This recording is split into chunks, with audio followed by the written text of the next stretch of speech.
Hi there, and welcome to Dork Wars Live, your galactic hub for everything Star Wars and more. My name's Blake, and I'm here with some really cool guests tonight. As most of you guys know, we have started a podcasting network.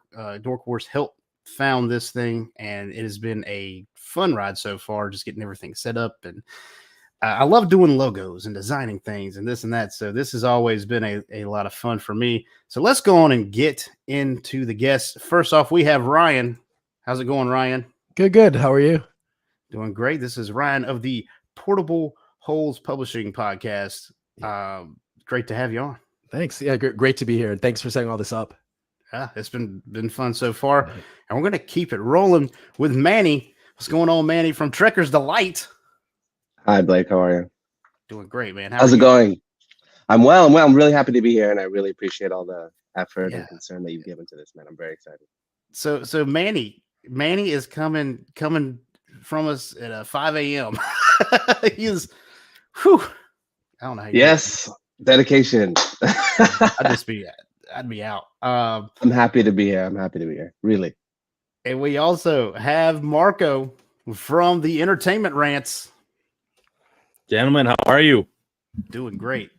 Like like everyone said, thank you very much for setting all this up. It has been a fun ride so far. We're looking forward to, everybody collaborating, getting together, doing things. It's gonna be great. It's gonna be really awesome. Well, I appreciate it. It's like I said, I love doing the setup. I like where this is going. It seems like it's gonna be a lot of fun. Yeah. And we are missing the folks from the Iconis podcast, which is okay. If they join us later, we'll throw them in. But we'll see. Well, let's look who's in the chat. Let's look who's in the chat already. We just started doing multi-streams to Facebook and Twitter, or not Twitter, Twitch, excuse me. But our YouTube is where it's at usually. So we've got Joker voice. What's old JV saying in the chat? I'm here to meet the new kids, and I gotta wait. They don't know who. No, they don't. I don't blame them. I wish I didn't know who you were sometimes, but yeah, love that guy. Great guy. And we got our friend Spencer from the Dingus Den in the chat. Thanks for joining us, Spencer. And I think we see I see a dork in the chat. Wesley, what's going on, Wesley? I guess he didn't want to be here. That's okay. That's all right. Oh, what's up, Dork? Yep, there's his catchphrase. What's up, Dorks? But awesome, yeah. So I've set up this whole stream kind of to introduce the network, just to get to know these guys a little bit better, so our viewers can get to know them a little better, and to kind of get a little thing rolling. We're gonna start. I think we're going to try to start doing some lives from the Subculture Podcast YouTube page. I've set it up, but we really hadn't done anything on that yet. So we're going to try. Oh, I forget. Grave Reviews is also in the chat. I can't miss old Alan. Great guy. If you missed his little story last week on our spooky, spectacular episode, go back and check that out. That made my night. Anyways, so I'm just trying to get these guys out to our listeners and see where it goes. We're going to be doing this, I think, on our own our own YouTube channel here coming up. We haven't quite worked out all the kinks yet. We're still pretty new to this. So without further ado, let's go on and get into some Star Wars, or not Star Wars news, just pop culture, anything kind of news. Now hear this. Now hear this. Now hear this. Now you hear this, whoever you are.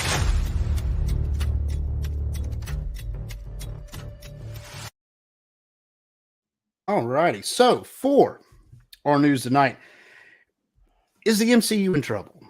I've seen it everywhere. I've seen a ton. I think Variety came out with an article. We're seeing not just like Screen Crush and all these little nerdy news outlets coming out with it. It's making it mainstream, asking the question, is Marvel, the MCU, in trouble? Marco, let's start with you, man. What do you think, just starting off? I think it's a double edge. I think in some ways they're going to be in trouble if they don't clean up a lot of the stuff. I think the new Spotlight series that they're throwing Echo under might help.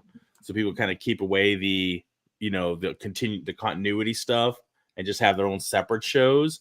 I think the writing needs to get a lot stronger in some of the shows, but yeah, I mean, it's been going a long time, so to hold public interest this long at that kind of level, you're right, the $1 billion level, that's really tough for anybody to hit. You definitely get oversaturated with it, and people start to get burnt out with it, you know what I mean? So yeah, it could be, but if they tighten it up and scale some things back and just make some hard stories, and clean up things like they did with She-Hulk and things like that, and the Moon Knight that didn't have Moon Knight in it, things like that. They start bringing some stuff like that back into where they need to put it. They could bring the ship back around, absolutely. And trust in Kevin Feige that he can do it. But I think like anything, like Star Wars, they have their issues with certain people that are getting their hands, and I think the MCU had the same problem. People just putting too many hands in it.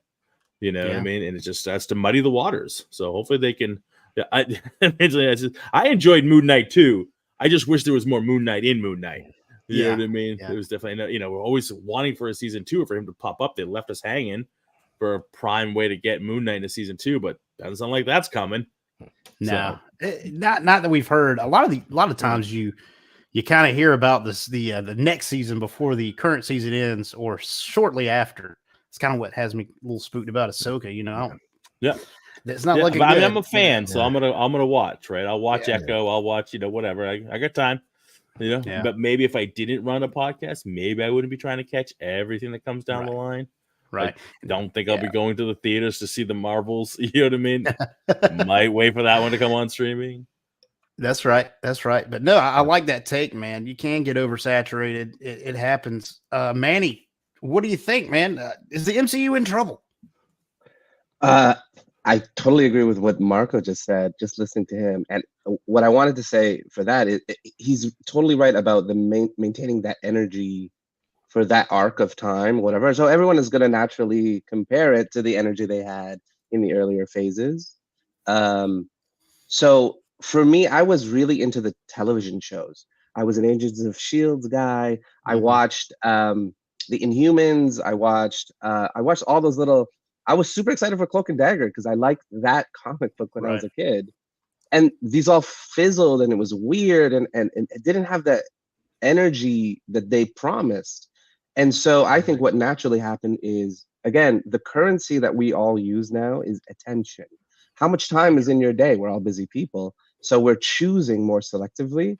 And we have these expectations of where the MCU should be because they came out the box so hard, man. And now we have space that's opening for other projects. I love, for instance, Invincible. I love the DCEU cartoons ever since they started like 10, 12 years ago. I love the cartoon movies and the shows. They're killing it, And so there was these kind of spaces that were carved out by each. So we keep having this expectation of the MCU to reach this height or this height or this height, and it's just not there. I'm excited about the firing, I guess, of the production team on that Daredevil thing and bringing back the new person from Punisher. It's very funny stuff. I know people don't. I still watch She-Hulk. I thought it was cool in its own way. Like I can appreciate all of these pieces in the space that they have. But the most excited that I've been for like a TV show was Agents of S.H.I.E.L.D. because it was, before they reorganized, it was that first real show that was supposed to bring the MCU to the small screen. And they keep trying to shoot with these really big movies like the Marvels or whatever, and then the payoff isn't as good as a series. And they do these 1 or 2 season series and they don't really satisfy because you're promised with these. They should stop spiffing. Like they should stop like making these things so big. So I do think it's in trouble in the same way. What I mean by that is I think that we should stop expecting them to be as good as they were and allow them to evolve into something new and then appreciate it for that newness. But no, it's never going to be especially if the DCU does good stuff. I like what they're doing. And then other projects, can make space for those things. So as if they listen to their fans, I think they'll be okay. I just don't think they're listening to their fans. Yeah, I think you hit it on the head, man. If you just listen to the fans, they're going to tell you what they want. And a lot of times it's a lot of the same things you hear. So No, very good stuff. Joker Voice says the fourth quarter investor call this Wednesday will be an interesting one. I agree. I think so too. We'll probably get some more information on that. I like numbers. You know, I like to talk about numbers in the sense of what's coming next and is this going to get a second season and stuff. I don't like to get too much into it. I'd rather talk about how I like this series or the shows or the movies or whatever. But Ryan, what do you think, man? The MCU, is it in trouble?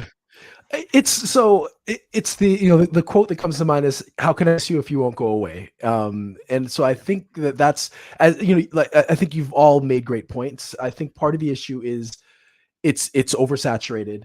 Part of the issue is just that, like, pop culture is cyclical, and so we can't expect that the MCU is going to dominate everything forever. So I think part of it has to do with the quality, right? Like, the quality of the writing just is not, it's inconsistent. Because watching something like Loki, I'm loving this season of Loki, but then you'll get things that are just, you know, mediocre or up and down, you know, they're you know, or not what it should be, or what. And so I think a lot of it, you know, obviously the quality needs to be brought up. I do think that there was a point in time, I think after Endgame, where they could have reset, right? It could have been like, all right, let's give it a year, you know, let's give it a year and a half, and like let things breathe and build back up the excitement. And that didn't happen. We just went right into, I think it was No Way Home, and it just kept going. And there was not a point for us to just kind of sit and relax. We're just getting so much stuff thrown at us. In the meantime, we're getting other great stuff, that's other great, you know, pop culture comic IP that's not related to the MCU, that's just as good. You know, you're getting things like The Boys, that's been awesome, or Invincible, that was amazing. We're getting all this content that's living up to and in some ways piggybacking off of what the MCU has done, but now there's real legitimate competition for our eyeballs and for our time. So I think part of it is just, we need better quality, and maybe don't put out so much stuff, but make sure that everything that you do put out is really, really good. And so, like, at the end of the day, you know, the MCU, you know, Marvel, it is, you know, Disney owns it. It is at the top of the kind of pop culture landscape, and it's not going to go anywhere. It's just a matter of, like, you know, for us fans who are all going to go see everything that comes out, you know, are we going to be excited about it, or are we going to be trash talking it? And, you know, in 5 years, is it just kind of something that we just do out of obligation, or are we still excited about, you know, whatever is coming up? I will say, like, you know, like I said, I think Loki's great. And I do think, you know, like, I really hope that whatever Jonathan Majors is accused of, he didn't do, because he is phenomenal. And he is the person that can be that Thanos level threat, that, you know, his performances have been so good that that's the guy that, like, you want to bring the MCU back. Like, he's the villain that we need, if he's not a horrible human being and goes to jail. But is it dead? No. Could it be better? Yes, it can be much, much better. And I hope that they start, you know, just slowing it down a little bit. Yeah. Wesley's heard a lot of good things about Loki. I need to watch as well. I haven't. I started, so I watched episode 1, which is fine. My wife is not really into it, so I've been trying to watch it without her. And then last night I started episode 2, and I just binged everything up to date. It's so good. To me, better than season 1. Like, definitely, you know, the best MCU show in a while to me. Nice. I'm gonna have to check it out. I am gonna say this. I'm not gonna hate on anyone for liking anything I don't like. That is something that I do not do. I stay away from. I like to disagree, honestly, with people, because you can have really good conversations about it, but I'm not going to be like, man, you shouldn't like that. That's stupid. That's dumb. So you're not going to have any of that here with me. So you know, the MCU, is it in trouble? I think it kind of is. I think something we all kind of hit on is, once we went from Endgame, which was a fantastic bookend, without hesitation, we just jump into Far From Home. Yeah. No, Far From Home, No Way Home. No Way Home. And then we go right into the Disney Plus era.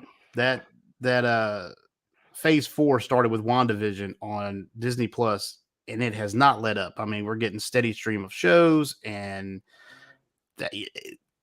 in movies as well. I mean, we're getting movies mixed in there, but it's like we never get to stop. And if we're never stopping, neither are they. And are they just pushing out stuff for the sake of pushing out stuff for the streaming service? Are they really taking a hard look at where the story's going? I don't know. It's just not the same to me. I think that we got a really good buildup. You know, we got Iron Man, then we got a Thor movie, then we got what's the other movie I'm thinking of? Captain America? Not Hulk. Captain America. Yeah. Then we get Captain America, and then all that kind of culminates in the Avengers. Awesome. Then you get a little bit more story on people. And there were all these individual outings that really didn't connect to everything else until the very end scene. But we haven't had a lot of that building up stories here and there. Yeah. It's like it's trying to work together, but it's not at the same time. Like they're trying to build something, but we don't know quite what it is. And it's not quite working. I mean, that's just kind of how I feel about it. Ryan, you did touch on this. There's some reports out there, rumors, and you know, since it's a rumor, we definitely got to hit.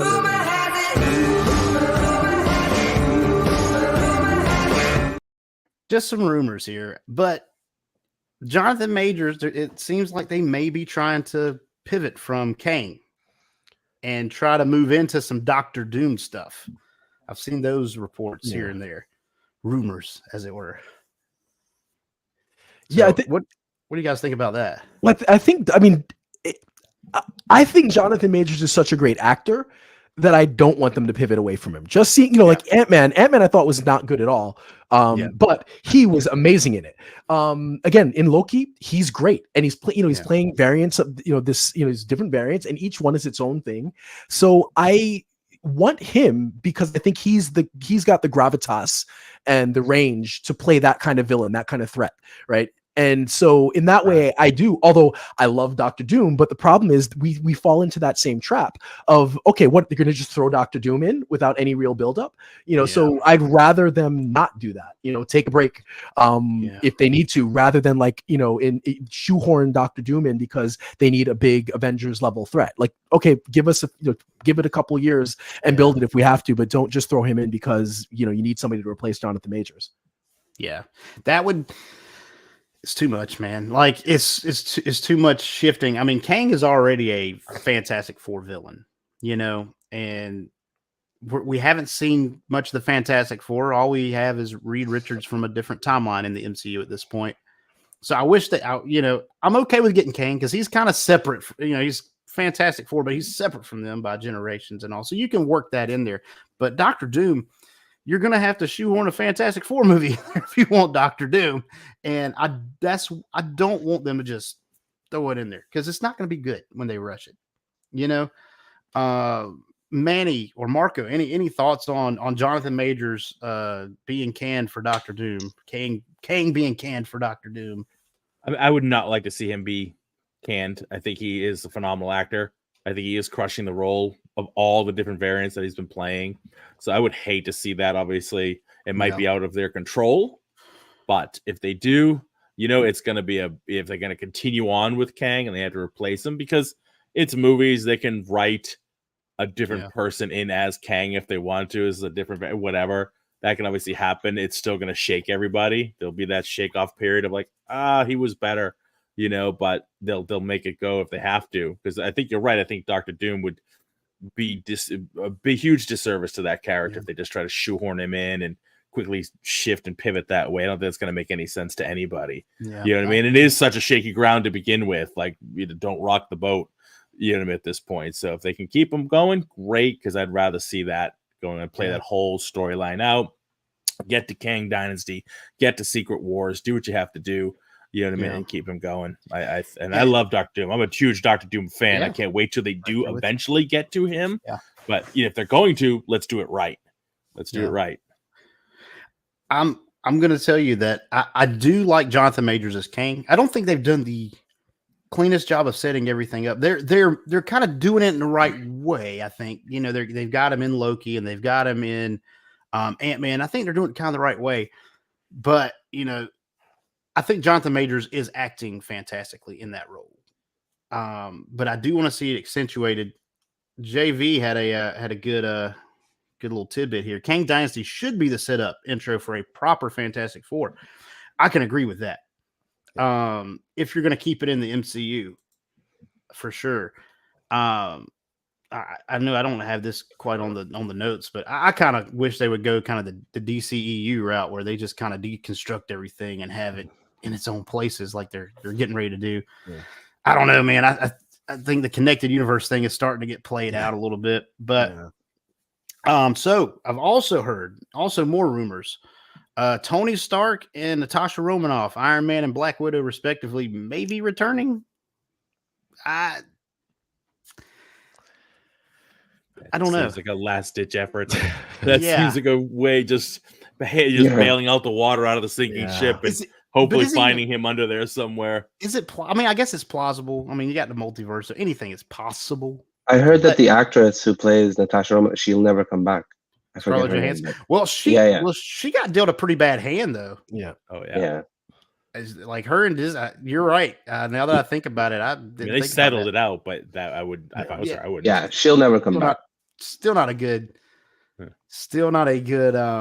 relationship. But Tony Stark was on Joe Rogan, and he had that bit where he's like, are you betraying the audience if you come back? Don't you want to see it? And Joe Rogan's like, absolutely not, buddy. We can have multiverse. Like, come back. And he's like, well, isn't it a betrayal? He's like, no, we want you back.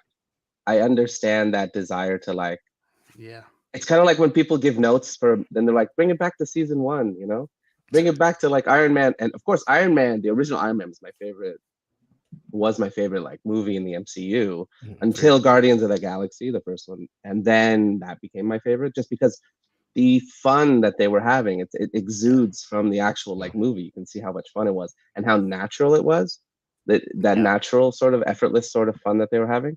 But no, I want to come back to your original question on Kang and all that stuff.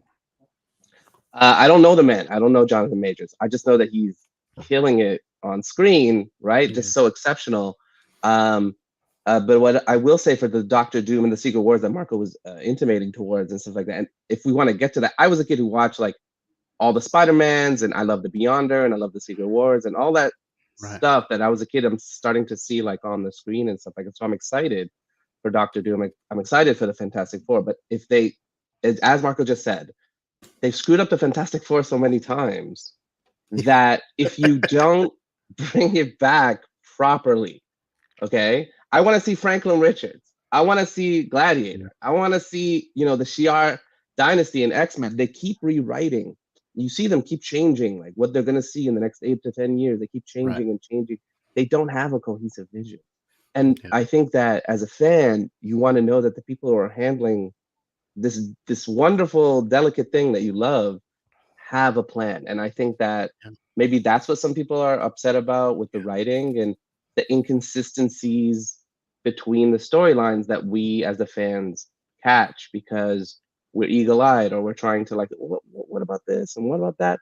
Like the writers should be fans too. So I want them to be as excited about creating this as we are consuming it. Yeah, I totally agree with that. 100%. And I think that's why I kind of want at least a soft reboot, some kind of little reboot where we get the Fantastic Four, X-Men, and maybe throw Spider-Man there. Because if you think about it, even Iron Man, Thor, they were pretty much like B-listers when they started building the MCU. Yeah. Ant-Man, Scarlet Witch, people, they're not the mainstream Marvel heroes, and they couldn't use them at the time. They were owned by Fox, so they did what they could, and now all those heroes have come up. So why not reboot it with those that are kind of classically Marvel staples that you now have the rights to?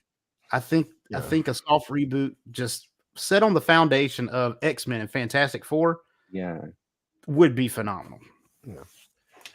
And I would like to say James Gunn, who directed the Guardian of the Galaxy films, you said that was one of your favorite ones, the first one. He was the life and soul of those movies. So he's gone. He's at DC now. So. But I'm sorry, Mandy, what were you going to say? No, I was just saying that's even more drama. Like I don't know. It's we've had 10 plus years. How long has the MCU been going? 2007, 2008. Yeah, right? 7, I think it's 8. 15 years, boys. we've been blessed. Yeah. Like, I'll take it. I'll take all the projects. Yeah. Give me a season of Inhumans. Give me a Yeah. season of Cloak and Dagger. Give me a season of like, but I'll still watch it and consume it and try to place it now. I'm hoping they'll come around and just like Fantastic Four, as you said, with a soft reboot, and fix it and do something better. I wanted to see Michael B. Jordan be the new Superman. I just found out that there's a black Superman, Calvin Ellis. Yeah. And like, we can go beyond like, what we call like, why do we keep retelling the same story? We don't need to see Uncle Ben die every time. We don't need to see the Batman become Batman. I loved the Batman. We know Batman. Yeah. So anyway, that's my 2 cents. No, I love that take. I love that take. I was so happy when I didn't have to see Uncle Ben die again. I was so happy when I didn't have to see, the Waynes go down an alley and get you. I mean, we know those stories. You know, we know those stories. Even people who aren't geeks or they know those stories for the most part. So you don't have to bog us down with the origin every single time you redo a character. But isn't that the big question, though? Sorry, Ryan. Isn't that the big question, though, when you have geeks and fans who watch it, and there's only so many people, so you have to bring in the general public to really boost the numbers to get over that billion. Mm-hmm. They don't know the story. Yeah. They don't. Maybe they don't. They haven't seen the pearls drop. Right. They don't know, how Batman became Batman. So they do it again. And Uncle Ben dies again. And just keep retelling it, like you said. And they just keep doing it for the other people who don't know the story. And they'd be lost. Like, how did this dude get spider powers? There he goes. Gets bit by the spider again. You know what I mean? But for the fans, like you said, I was alive, for 89 Batman. Yeah. You know what I mean? Had to see the pearls drop. Yeah. You know what I mean? That's but I knew the story. I was born in 76. I know the story. Been a Batman fan forever. Yeah. People who aren't. Well, that's kind of like the conundrum. Like, I'm actually working on a video, podcast on this. That the origin story is central to all of these stories, but we know the beats. Like, we know almost every single origin story is the same beats, and so that may also kind of bleed into why we're just kind of bored with some of this, is because, like, instead of just telling good stories, we're stuck with the same. Again, we're stuck with the origin story constantly. We get all the same things that we're getting and that we're used to, and so that might be part of it. Is how do you tell these stories if we're going to bring on new characters? How do you do it in a way that serves both the fans? It's like, if we get an X-Men reboot that doesn't go through their origin, or a Fantastic Four reboot that doesn't really go into their origin, we're going to mostly know it. We'll understand it. We can dive right in and get it. And how do you do that in a way that non-fans get as well? And so that is a bit of a challenge, because we do get a lot of these stories do kind of just follow the same formula. And because of that, it's like, I don't think I'll wait for that movie. I'm going to wait for Blue Beetle. Why do I need to see that? It's just going to be the same as any other origin story. So that is part of the issue. But I think that Spider-Man series with Tom Holland worked well. Exactly. We didn't have to have an origin, but you got it. You understood why he became Spider-Man. They backtold it, but also, like, everybody knows it. Like, that's the other thing. Sure. That's why it's even like the Batman can get it because they backtold it. Yeah, they slipped it in without making it an origin story. Yeah, you still were able to get the origin. In a minute way. Just we kicked it in just so it's there, but we didn't centralize the entire movie on it. And it was a good story. Like, on its own, it works. You can take Spider-Man out of it, make another character, and it's going to work because it's just a good story, and that's part of it. It's like, just write good stuff, and people are going to go watch it. Like, In two, we have the Tobey Maguire Spider-Man movies, huge hit. We have the Andrew Garfield movies, which they weren't quite as big a hit with everyone, but the main, people in the general public saw that movie. People who were not geeks, I think that by now those folks know that story. Even with Batman, we've been getting Batman since '89. So Batman movies. I think everyone knows, even beyond our scope, they know those origin stories. But now Iron Man and Captain America and Scarlet Witch and Ant-Man, they definitely don't know. So you have to do it sometimes. I like what Bruno says down here. He's on Facebook. Thank you. We don't have a lot of people watch on Facebook yet. Bruno's actually on my show. Bruno's one of my co-hosts. I thought so. I thought so. Thank you for joining the chat, Bruno. How about we stop rebooting and just write a continuation story? You know, that's kind of what the MCU is. But I think we can do it better than we're doing now. I mean, I'm upset with the Marvels. Sorry, go ahead. No, okay, Manny. So Bruno is a huge John Wick fan. If you heard our show, he's a huge. Oh yeah. Didn't need the origin story. Yeah. We got it. We understood why he becomes an assassin. Yeah. We didn't need Exactly, John Wick growing up and how he got into doing it. Yeah. We got why he went back to doing it, but we didn't have to know why he did it. And it was a phenomenal series. Yeah, no. Exactly. I think sometimes the mystery is cool. If you think back to A New Hope, watching Star Wars, New Hope, and you meet Han Solo, guess what? Guess what we find out about Han Solo? His ship did the Kessel Run in 12 parsecs, and he's running from Jabba the Hutt. He's a cool dude. I don't even know any more about his past. I don't want to know. That's awesome. Let's just go forward. Neither did anybody else because nobody watched Solo. Yeah, exactly. That's the same thing. Like, there's some things I do not want demystified. Yeah. Now they break it down. It kind of takes away from that character for me sometimes. Yeah. Because I'm like, well, it's not as cool as I imagine it to be. And the imagination is I think it's worth it for the character. Yeah. And I think it dumbs a lot of these things. It's like, respect the intelligence of the audience. Like, we don't need everything spoon fed to us. We're going to get it. You know, the average person's going to get it. And if they don't, they'll go online and read about it. So I think that's also part of it. Is like, we don't need being spoon fed. Like, just respect our intelligence and write good stories. And I think that's going to work far better than trying to give us every little detail in the background. Cause you're absolutely right. It's, you know, like there's this, the mystery is cool. And and you create your own kind of headcanon. And that we don't need to have everything spelled out for us. Yeah. That only comes with 15 years of a generation growing up on MCU or whatever, where superhero movies are being consumed so easily. And so there's so much. So now you've reached a new echelon, a new generation of people who are like, okay, we get it. But at first they were taking a chance with Iron Man.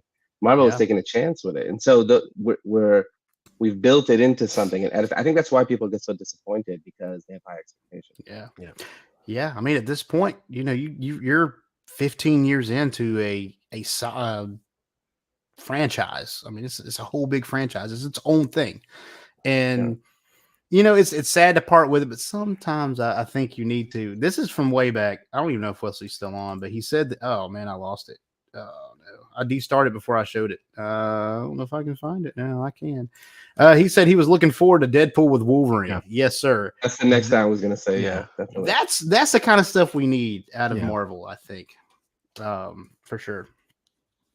That is because of Ryan Reynolds and how cool they are, and they insist because they have the money and the prestige and the ability now to write their own stories. They can insist on creative license, but otherwise, I think we're noticing in the MCU and other projects that they're not taking chances, and they're watering stuff down, and they're making it as inoffensive as possible. Whereas we want more R-rated content, we want more things that take chances, and we want more original stories. I think Ryan Reynolds is the best hope you have for that meta sort of thing that we need to bring the X-Men into the actual universe. I don't know how he does it or what they're going to do. The variant idea is very cool because it allows us to see different versions. Even the Mr. Fantastic thing, the guy John Krasinski said that he did it only like once, right? Like it was only a one-off, and then you'll have other Mr. Fantastics. I loved Mr. Fantastic when I was a kid. I really wanted to be like Reed Richards. Yeah, and so to see like proper versions of him and the Invisible Woman, and like, you know, like to see that instead of just shoehorning. You said it earlier, the shoehorning of like, I can't remember who said it, but we need to allow these things to happen organically, and I don't think movies is the vehicle anymore to do it. That's what I was going to say. I know everyone's really upset about the Marvels, but I'm upset that they mishandled. You know, I love the Miss Marvel things. The first Muslim character, first Pakistani. Like I got to see, you know, that representation in my world, and I got to see like what it. That was the cool part, you know, is exploring a whole other dimensional part of like the MCU. Because I love these different things that they're exploring. They may not do it well, but I love that they take a shot, just like with Inhumans, just like with Cloak and whatever. I thoroughly enjoyed Miss Marvel. Yeah. I thoroughly enjoyed Miss Marvel. Fangirl, I love the exactly fan service. You had something, you know, and it really wasn't quite geared towards my audience. It was more for a younger audience, I think. But it was sweet. It was nice. And now she's coming into the Marvel, so she's getting into like bigger stuff. But I think the show itself just it showed that family feel. It had values. You know, I think it was just a good show all around. It didn't involve too much of the outside MCU kind of stuff. It was its own thing. Yeah. Again, it was like that origin thing, right? Like, yeah, they just stopped But I short didn't of know actually that. showing the full. But Pardon? I didn't know that. I didn't know that origin. So Yeah.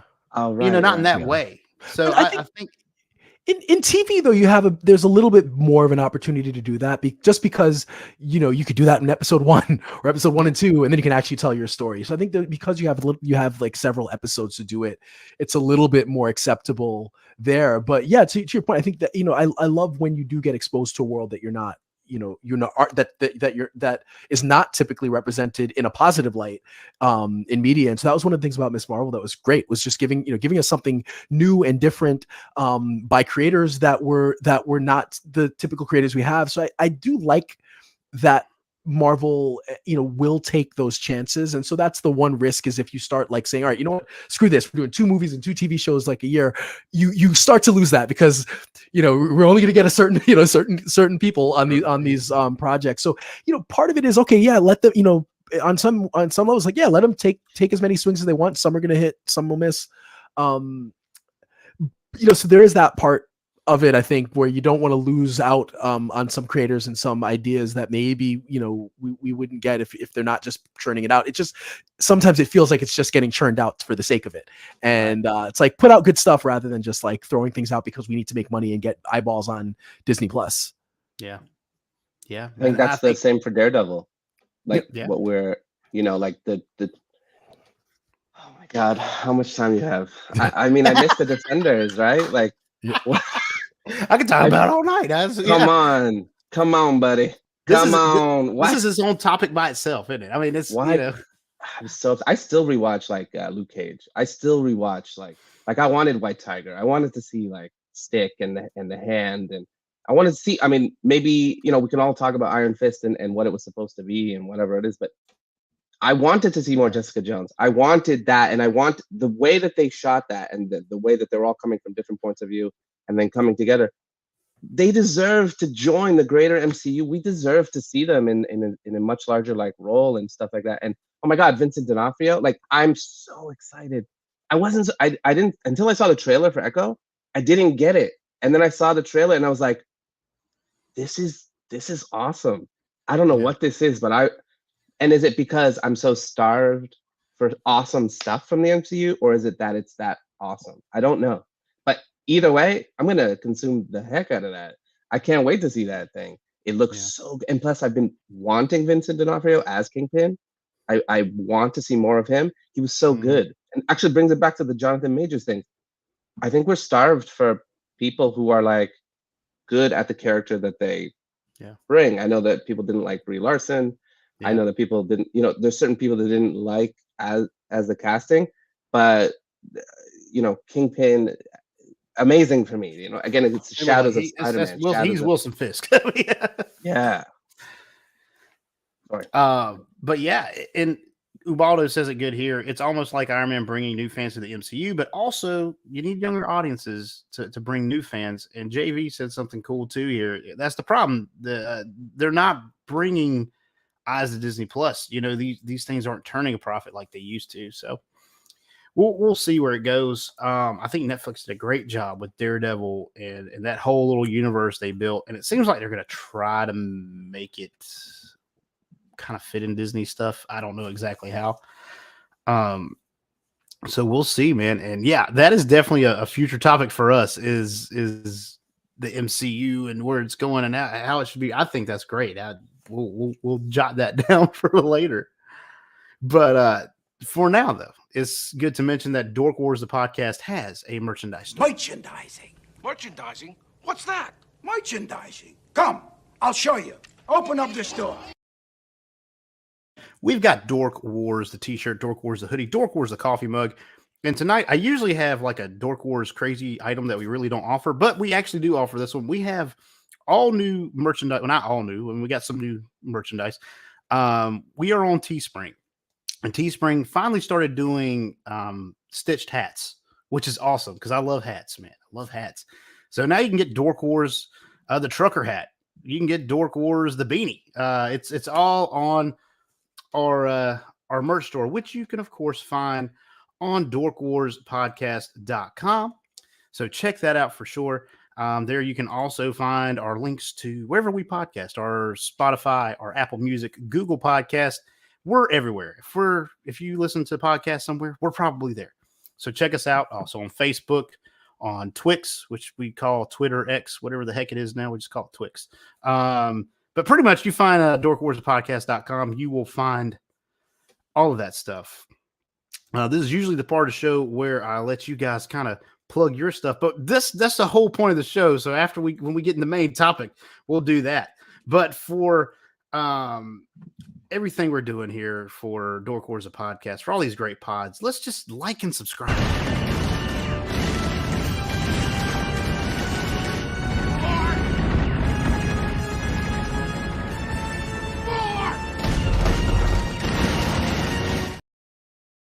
Yeah, man, just hit the like, hit the subscribe. Don't let it pass you by. But tonight, our main topic is the Subculture Podcast Network. So, without further ado, punch it.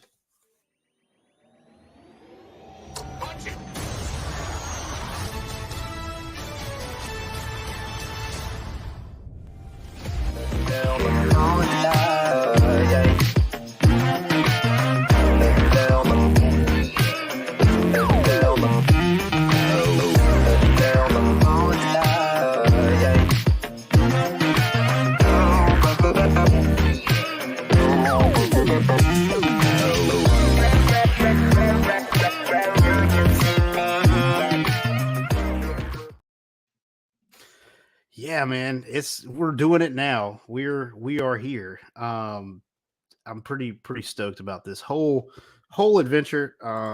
Yes, Spencer, Twix is not sound nasty. Actually, that's a candy bar. But anyway, so I am very excited about this new venture. Hanging with you guys is going to be fun. Promoting you guys and just having this kind of family, awesome relationship. I'm ready for it. So just starting off, I want to go to each one of you and just talk about your podcast, what you guys do there, and that's how we'll start this whole thing. So Ryan, what's up, man? What do you got for us? Yeah, so it's been a chaotic month for me, as we were talking about earlier. So I used to host a podcast called the Jim Wits Podcast, which is just fitness. And about a year ago, I kind of rebranded to focus just on pop culture. So like I talk, mostly pop culture reviews, but I also do a lot of do episodes on comics. So for me, the other thing that I've been involved with recently has been writing comics. And so I have a series called Creating the Comic, where I kind of go through the different steps that I've, different aspects of creating a comic book as I'm going through it. And I also kind of do deep dives. So I have like one video, which is like a looking at, speaking of the MCU, the rise and fall of the old Hollywood studio system and how that compares to the MCU. So actually pretty interesting video, because there are some really interesting comparisons between the two. And then even now, like I haven't really done much the last month with I launched a Kickstarter for my comic, and I've been really focused on that, but we're getting kind of back into it this week with the Marvels, which I will go see, and it'll probably be my first review up since I'm back. So I'm interested to see how good or bad that is. But yeah, the Portable Hole Podcast is where you can find everything at portableholepublishing.com. And then the podcast is, YouTube, Spotify, Apple Music, or iTunes, or Apple Podcasts. God. So anywhere you can find podcasts, you can find it, Portable Hole Podcast. And again, review stuff, talk comics. And I've got a lot of cool stuff coming up. We're working on an audio drama that will be released on its own feed, but will also be released through the Portable Hole Podcast feed as well. So yeah, doing lots of stuff, and I'm really excited to be part of a group, because I think that's the one thing that I've been missing over the last few years, is really just being a part of something bigger than just like, this thing that I'm putting out every week. Yeah. And there's something to it. I was telling you guys earlier, I've been part of a network before and had a good time and left for my own reasons. But this is something that I like. I like being part of a group. Dork Wars, like my show is going to be what it's always been. It's going to be that thing. But at the same time, when you're part of something bigger, it's cool to add what I have to what Ryan's doing, and then what Marco's doing, and what Manny's doing. When you add all that stuff together, you really get something special a lot of times, and it allows you to network. And I'll have you guys on my show, I'm sure, throughout everything, and I'll be on your all shows. It just opens up new possibilities, and that is the cool thing about being connected. So awesome! Thank you, Ryan. Manny, what do you got for us? Hey everyone. I am one of the co-founders of Trekkers Delight. We are 4 people who came together a couple years ago to talk about Star Trek. We're all Star Trek nerds, and that's actually how I met Marco. Marco's been on a few times, and it was my first foray into podcasting completely. Like I had never talked about nerdy things before, even as nerdy as I was. I'm a actual factual scientist and retired Army captain. So I actually love that and live that. And just being able to talk to you guys. And I love being part of the Trekkers Delight Network and being able to branch out in this way. Sometimes when I'd watch Marco's show, I wanted to see more stuff like that, where I could talk about the things that weren't just Star Trek, like other nerdy things from the 80s or 90s that he does in a very funny, humorous way. But we all have different shows in the Trekkers Delight. It's a channel, umbrella channel, and there are different shows within it. Jermaine, Marie, and William, the co-hosts with me. And my shows in the channel, I have a what if, just like the Marvel what if. And it's like in Star Trek, like, well, what if this happened? What if Worf was born in not Russia or something? So there's something to that effect.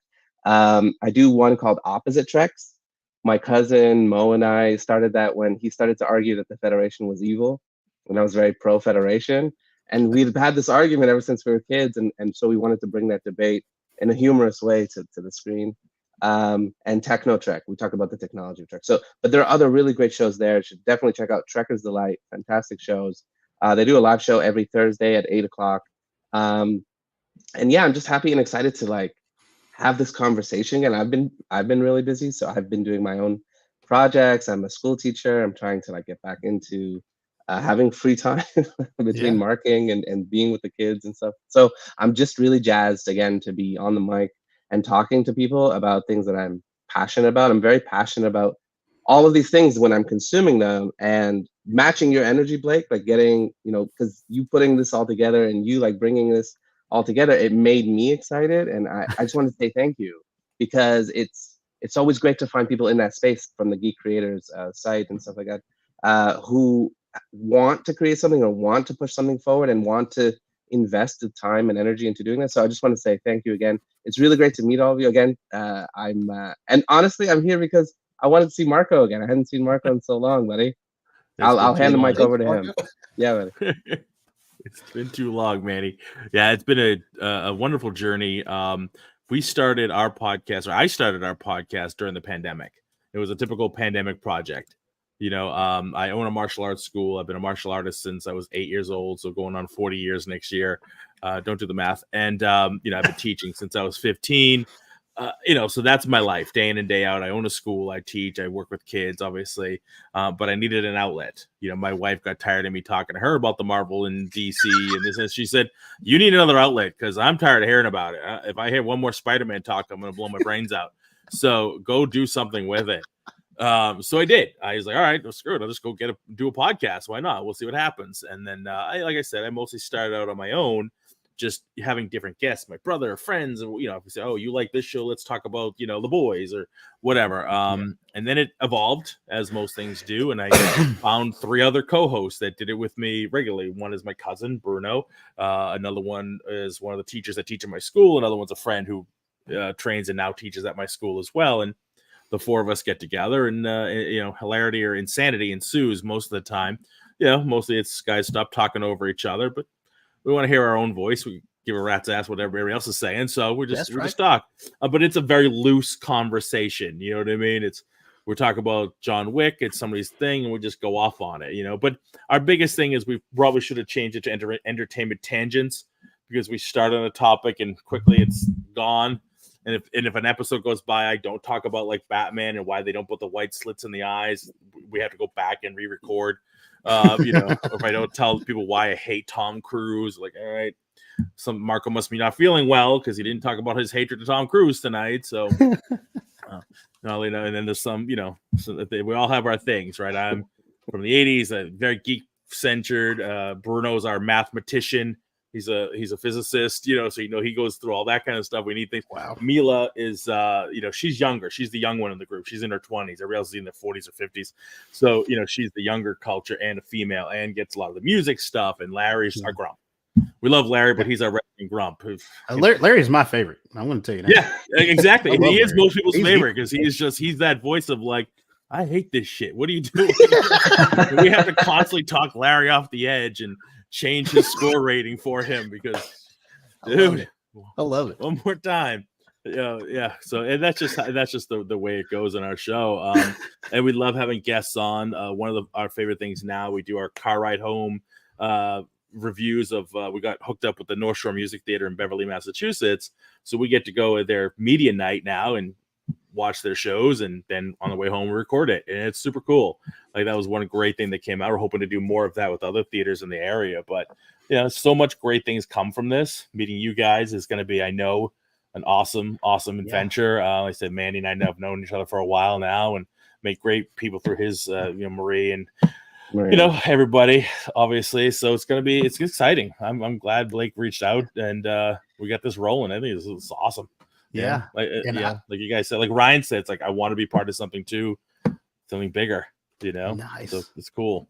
And I feel like it just got started with a punch. Like I was mulling it around and I put it out there. And then, I mean, I had all three of you guys responded pretty quickly. I'm like, hey, I would like to do this. And I'm like, well, let's get rolling then. Because I was like, well, you know, I'll get some interest and we'll build it. But it just kind of happened. And I was cool with that. Mark, you mentioned you're a martial artist. So are you more like Ralph Macchio or William Zabka? That's a great question. I'm definitely more of a Ralph Macchio. Okay. You know, I've swept a few legs myself, but no, mostly it's, you know, I trained in the old school, but my instructor used to kick the hell out of us.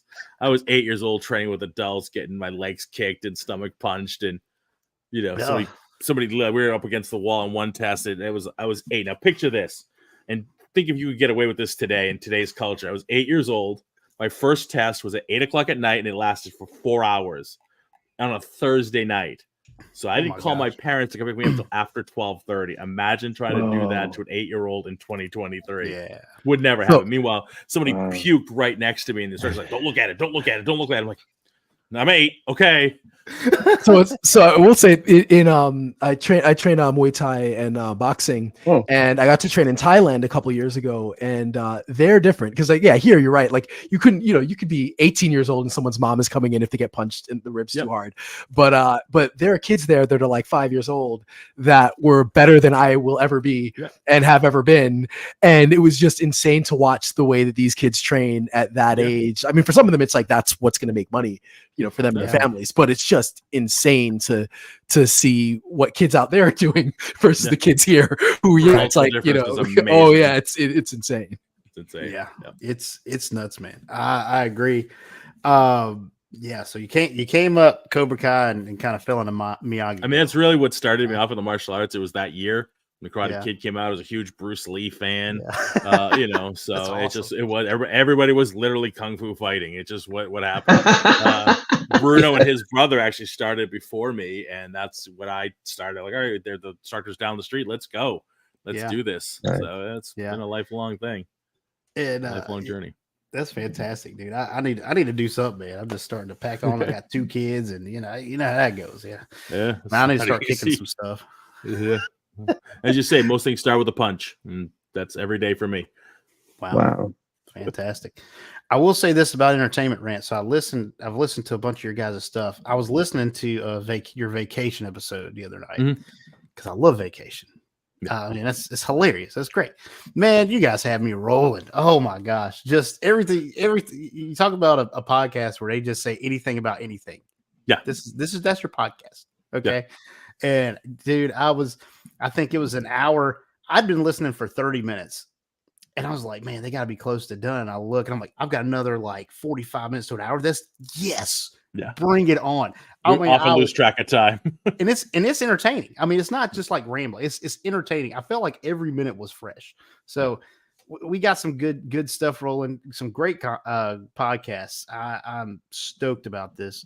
So, what kind of inspired you guys to podcast? For me, I'm kind of like Marco here. I got into podcasting during the pandemic. Me and the boys. There's 5 of us on Dork Wars, our live stuff. Get it, Manny. Get it. See, if that happens again, you just got to start breaking down, you know? Sorry. It's a little method man. Raise that roof. Don't bother me, Doug. But we were, it was the pandemic, and, you know, some of the guys worked from home. Some of the guys that just weren't able to work. I was still going to work, but I just don't care. But we were gaming every night, playing like Star Wars Battlefront for one was a good one. We played Fortnite, we played Rocket League, we played Madden, we played everything. And night after night, this is, you know, a couple weeks into the pandemic, we were talking, and we were just talking a lot of Star Wars, you know. And I'm like, dude, let's talk on the internet and let people listen to it. I think I'm entertained, so maybe others will be too. And Dork Wars was born. And a lot of us are musicians, so we kind of had the equipment to do it from the start. So it was really cool. But yeah, the pandemic kind of brought us into this world, and we've enjoyed it. And we've since moved out, like you were saying, Manny. You get pigeonholed into something. We were talking a lot of Star Wars, which I could probably talk Star Wars every single episode, but I did want to branch out. So we did that as well. Ryan, what kind of inspired you to start podcasting? So originally start podcasting, I had been listening a lot to Star Talk Radio. This had to be like 10 years ago, like Neil deGrasse Tyson's podcast. Yeah. And that, for whatever reason, I was like, I want to do that. I don't know why, like that one, but then I started listening to lots of podcasts, and and then as a big consumer of them, I was like, well, I want to do this.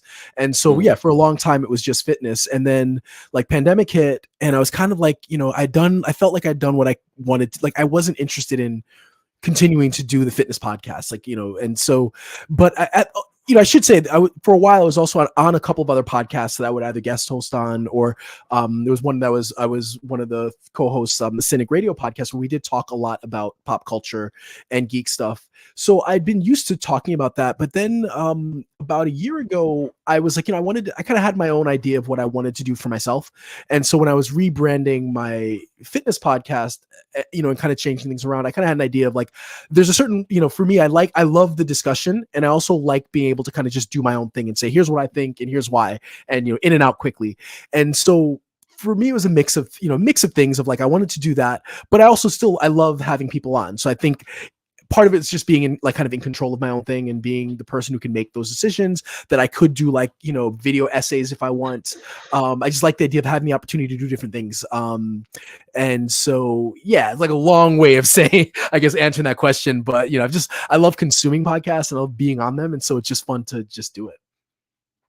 Dang, that's me, man. That's me. I'm the same way. I got my first podcast I ever listened to was one called Gilmore Ball Z. So they talked about it was a husband and wife. One had seen Gilmore Girls, the other had watched Dragon Ball Z growing up, and they literally went there's Dragon Ball Z Kai, which is like the shortened version of Dragon Ball Z, you know, and they take out a lot of the screaming and stuff. So they were pretty close in episode length. So they literally went episode by episode and compared Gilmore Girls to Dragon Ball Z. Crazy premise, fantastic podcast though. I enjoyed it, and that kind of got me into it. I listened to more, and then I was like, I've always wanted to be on the radio. I always thought that would be the coolest thing, is to like do a radio show, and this is kind of the closest thing to that. So yeah, I kind of got the same story. Manny, what got you into podcasting? I mean, when I saw people doing this, I could see myself doing it. I'm a natural storyteller. Obviously, I think every teacher is, right? Like, teaching is a performative art, and you have to get up there and you have to perform every single day, regardless of your knowledge set and stuff. So, I'm good at having a captivating, telling a story, or being, you know, I enjoyed that part of it. And I had a deep love of Star Trek. It's one of the reasons that I got into the military. It shaped a lot of my worldview in terms of equity and justice and definitely utilitarianism. So my philosophies were wrapped up in it. And then I just kicked around a lot of those Facebook groups or whatever and found that someone just like Blake, it was Jermaine at the time, Jermaine Watson, wanted to start a podcast. And just like we did when, as you were saying, like we struck while the iron was hot and it just kind of like brought itself to life. 50% is showing up. And so you just show up. You know, I don't know much about Star Wars. My niece and nephew, because my brother-in-law is really into Star Wars, they're Star Wars people. Yeah. And I respect it and I get it. But I'm not gonna say, because I read Dune. Well, fine then, man. Listen, I love Dune. I love the Frank Herbert Dune. So Star Wars for me is like, it's a little tricky because I can see that it's not exactly original, but I love the retelling of it, and I like the new stuff. I haven't seen much of it, but I've seen a bit of The Mandalorian. I've seen a little. You were talking about origin stories earlier. I loved Rogue One. I don't know if that's a contentious opinion to have, but no, it's a popular one. Okay. Out of that new series of stuff, it's one of the most popular ones. I stopped there. I didn't watch The Last Jedi or whatever. After I was like, I'm good. This is good. I'm good now. I might watch the Childish Gambino one where he plays I forget the name of the guy. Well, so it's Solo. Oh, he was Lando. Yeah, he was Lando Calrissian and so. I will watch him because I want to see him on screen.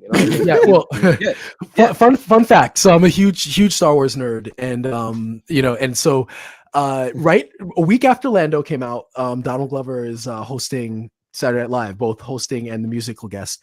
And so I worked at a Muay Thai gym at the time, and we get a call that, hey, or we get an email, and the email was from Donald Glover assistant, and it says, we need a trainer. So I ended up training him right when Solo came out. So for that week, I'm trained him in Muay Thai, which is just amazing. Because for me, it was like, I'm a big Star Wars fan. Solo just came out. I didn't love the movie, but he's great. And I was just watching Atlanta. And Atlanta is like one of the best TV shows of all time. So it's incredible. Then fast forward a couple of months later, and I get an email from a tour manager like, hey, he's going on tour, wants a trainer. You want to come on board? You want to tour the country for 6 weeks training him? It's like, yeah, who wouldn't? Yeah. So that was crazy getting to kind of travel around and talk Star Wars with him. That was just, it was one of the craziest and coolest experiences like ever. Wow. I can't top that one. That's it. That's unfortunately, cool, dude. Unfortunately, I don't think I'll ever be able to top that one. It's like it's your story. I mean, I was at a very specific point in my life too where I could do that. Like now, I can't. I have a regular, a regular job, full time. I can't just up and leave for a period of time. But for that little period, it was like that was insane. I love Donald Glover. Cool. Yeah, no, he's amazing. Like, and the thing is, like, it's almost frustrating how good he is at like everything. Even when I was teaching him Muay Thai, like he picked things up super fast. Like, and so it's like, oh, so you just figure everything out. Like whether it's you sing, dance, act, write, whatever you do, it's like he's that good at just pretty much anything. It's pretty crazy. And an original podcast. You got me. I got tertiary attachments. You're right there. I got like side attachment. My cousin Bruno's brother works for ILM. Yeah, he was Iron Man in the shot where he shoots the tank. Yeah, my cousin was in the suit doing the mocap, and then animated himself. Okay, yeah, he was Darth Vader. He does the no. He was him in the suit. He was wow. But you got me because you were on this. That's just my cousin, man. That's amazing, dude. Yeah. That's so cool when you get to touch the stars like that, man. It's super cool. Yeah, it's super dude, cool. My I can't have nothing like that. Yeah, I was going to say my cousin works at a tire shop. Who rolled in there? Yeah, he did the mayor's tires once. No, I'm just kidding.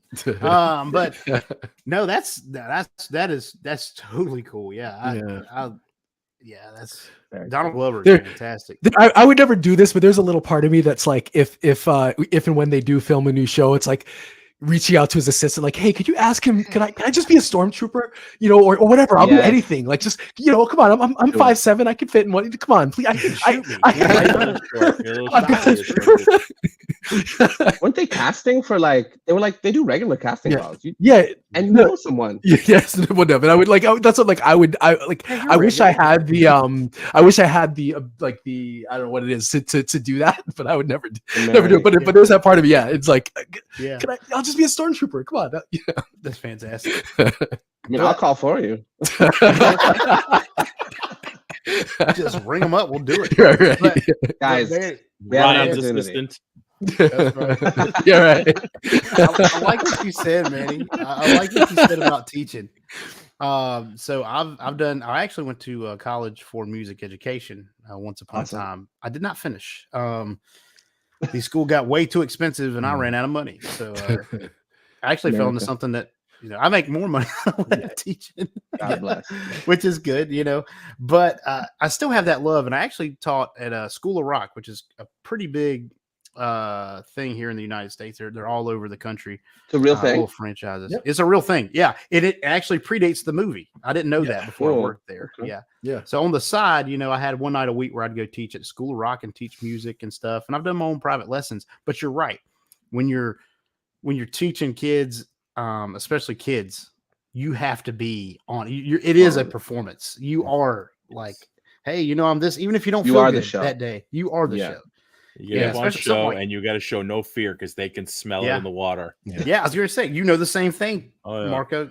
They can smell fear in you from a mile away or lack of confidence. They will eat you alive.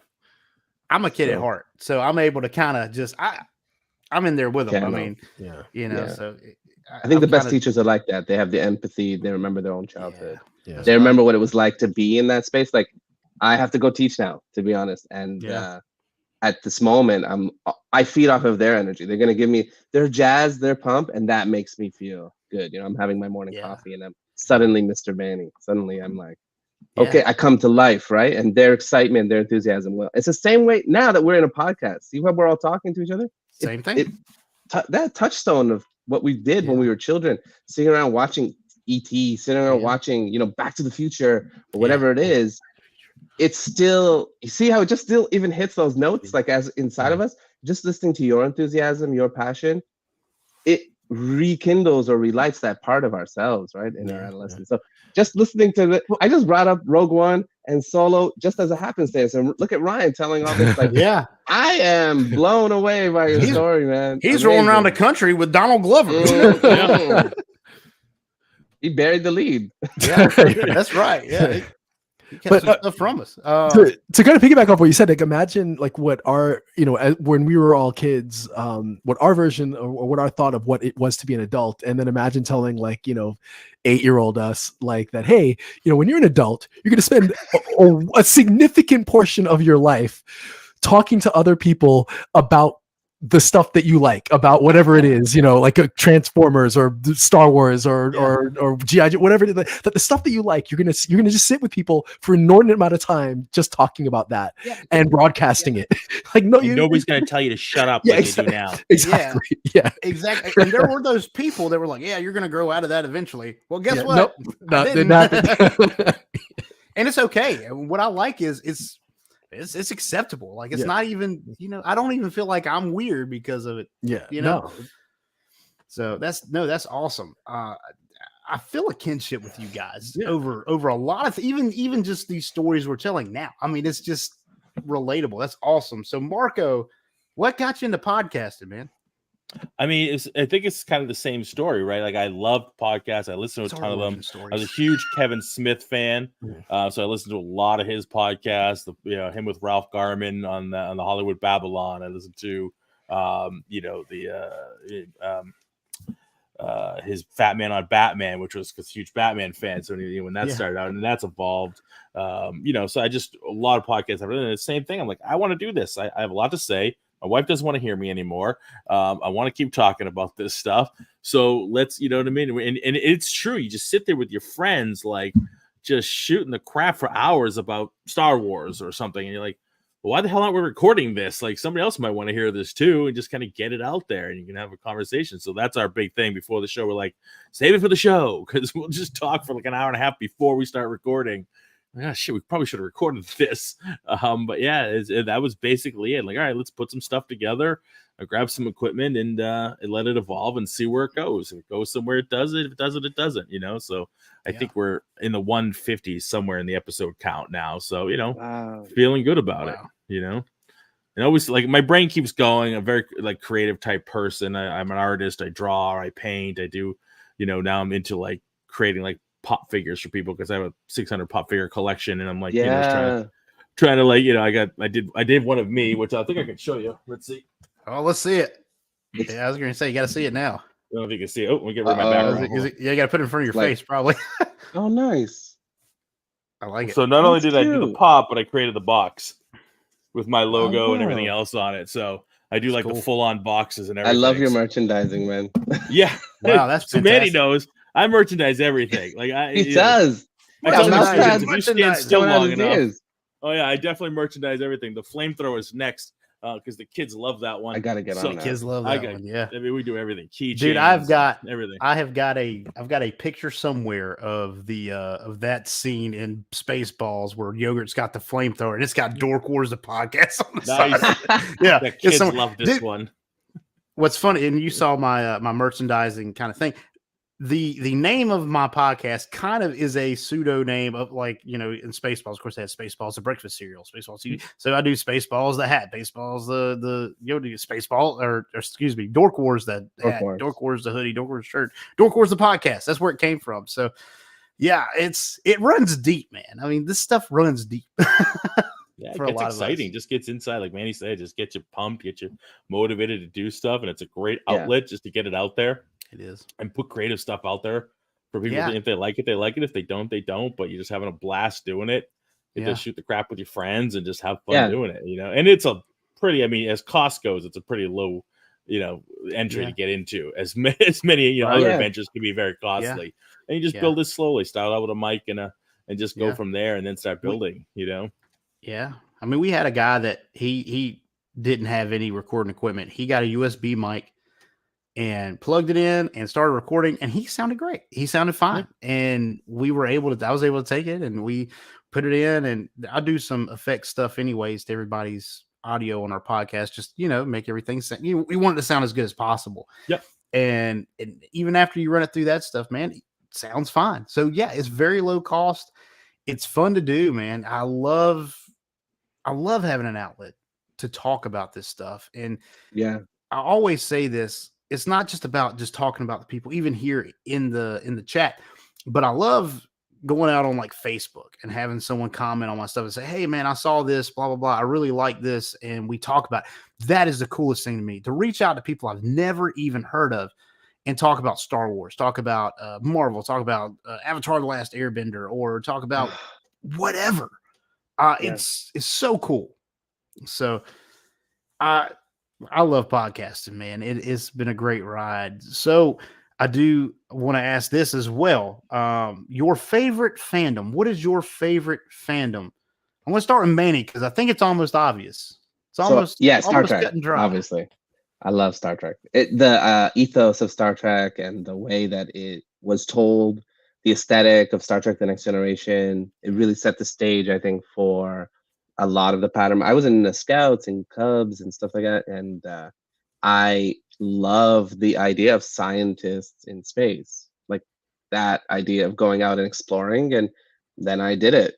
I wanted that life, and so just people dislike, I think, when a franchise that they really love gets turned into something new or refreshed or exciting. Nimoy said it best, like, if you're not, it always has to regenerate and become something new. Maybe Star Wars purists, they don't like new stuff. I don't know. But the glut of new things all at once, right? Now we're parsing through all of this stuff as adults.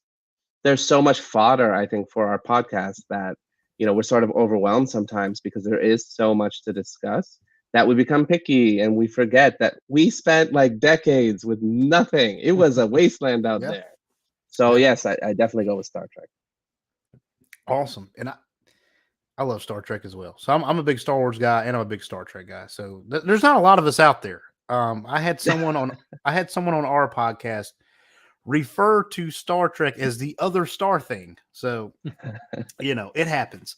But I love Star Trek, man. It does have that aesthetic. It has that cool kind of it's in the numbers more than Star Wars is not really sci-fi. It's a space fantasy. It's got lizards, Space Western. Yeah, Western, space fantasy. It's got hokey magic stuff. You try to like break down some of the well, I guess you could break it down, but they don't go to the trouble of breaking down like hyperspace and why the lightsaber works all the time. They have the kyber crystals. They explain it later, but there's a lot of things they just do not go into detail about. But Star Trek's very different. They're very detail oriented, very in the numbers, and that's why I love watching Star Trek. Me too. The original movies, Wrath of Khan, Search for Spock. Someone posted something from what's the fourth one? Voyage Home. Yes, Voyage Home. And that is I love it. It's the goofiest Star Trek movie I think there's ever been. You got Spock in still one of my favorites though. I love it. Oh, I love it. I love that movie. It's one of my favorite movies. So yeah, Star Trek is up there. The first videotape I ever owned as well. Wow, guys, I'm so sorry. I gotta get going. I have to get to work. I apologize. No, I'm sorry, but no, I really enjoyed my time. I'll catch the rest of your thing later. It's like 6:35. Watch the sun come up behind you. Yeah, right.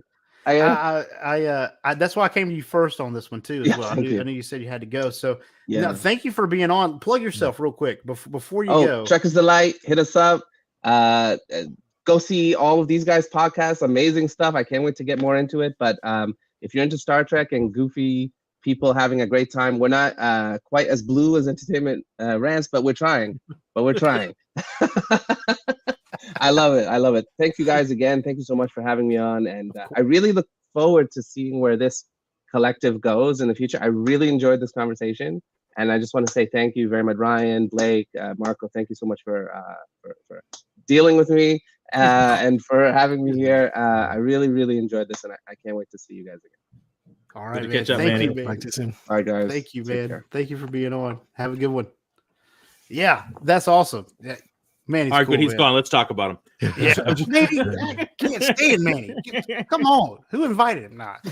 No, great guy, man. Just enthusiastic for. Yeah, Manny's awesome. I've been like I said, I've been on the show a few times. We did a Voyager trivia night. It was really fun. That's as Star Trek goes. That's my one. Like that's the one I know most about. Even though I grew up with Next Generation, Voyager the one I latched onto the most. So that's the one like he knows I'm a Voyager fan through and through. So yeah, he's an awesome dude. Man, he's a lot of fun. Really nice guy too. Like, talk really about genuine. Nice. He's genuine, and that's something you don't find a lot. That's awesome. Yeah. Awesome. So Ryan, I want to come to you, man. If you got a fandom, what is your fandom? I mean, definitely Star Wars has to be my favorite. But like I'd say Batman specifically is like if we're looking at a DC or Marvel character is probably a close second for me, but definitely Star Wars. I think what's unique to me about Star Wars, and I guess you can see this with a lot of different things right now, is that the entry point, you can really come from any entry point. For some people, it's the original trilogy. For some people, it's the sequel trilogy. For some people, it's The Mandalorian now. For some people, it's the books. For me, it was like I wasn't a big Star Wars fan growing up.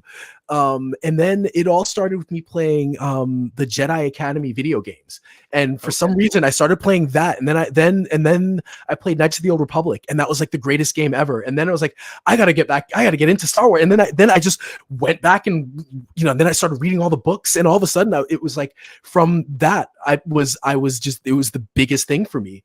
And so I do like that, again, there's so many different entry points to get into it that it's not just there's no one way, and you could like the comics. I know people who love the comics and don't really care much for everything else right now, or who love love the novels. So there's a lot there that you can take some things, you could take others, you could love, hate, whatever it is, but I just love the different mediums that you can kind of consume Star Wars in.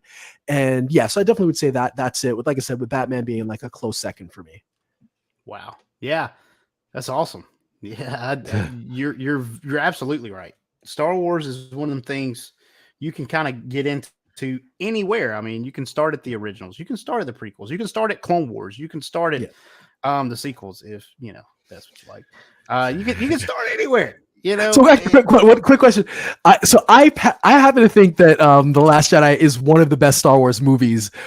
Am I wrong among this group? Or on an island by yourself. That's okay. Yeah, we'll throw you a sandwich. I can see the appeal. I get people who say that, and at the same time, I'm like, I don't think I can't get on board. I just can't. Even Mark Hamill was having a hard time finding an appeal for that one. So the discussion for another day, but I honestly think it's like, and the more that I've actually like, I had to do a whole project on Rian Johnson actually, and I had to go through his entire filmography and it was a whole research paper for a course I was doing, and I actually appreciated him as a writer and a filmmaker even more after going through that. But I already thought that Last Jedi was probably second for me, behind Empire Strikes Back. But I do think it's one of the best movies. But it's a discussion for another day. Yeah, definitely. So I'm not going to say it's a bad movie, but I don't think it's a good Star Wars movie. So we'll definitely have that. That's that is a fair point, because I think that's part of the issue, right? Is that it does take its own liberties in a way that it's like then you have to ask that question, like, is it a Star Wars? Yeah, no, that's fair. Yeah. So that's a great discussion. I see, and we're already like we've got some ideas rolling already. We got MCU talk. The sequels in general had their issues. Yeah. Right. Yeah. Once the Disney got a hold of it, and and they made the new the first one, and it was A New Hope over again. Yeah. It was. You know what I mean? Like it was just a retelling of A New Hope. But it did its job. Yeah. It introduced characters. It did, again, and it was a huge gap between. Yeah. But it's funny how that the sequels made the prequels lovable. Everybody just trashed the prequels. Yeah. Until the sequels came along, those aren't as bad as we thought. Right. Well, I was one. I mean, we get rid of the racism in the first one and all the horrific stereotypes. The Rastafarian and the Italian junk dealer and the horrific Asian businessmen. The grapes are no good out here. I mean. It was pretty bad. It was just rampant. I don't know how we let that get through, but it did. But I think the sequel trilogy, the issue is, you're right. Like, I think the bigger problem, rather than any of the movies, I do think the Rise of Skywalker was terrible. Was pretty bad. I mean, it was like pretty awful. But beyond that, it's that there were 3 individual movies, and there was no cohesion between them. And that's a big thing. It's like, as much as I love The Last Jedi, I mean, as much as I love The Last Jedi, it's so disconnected from the other two.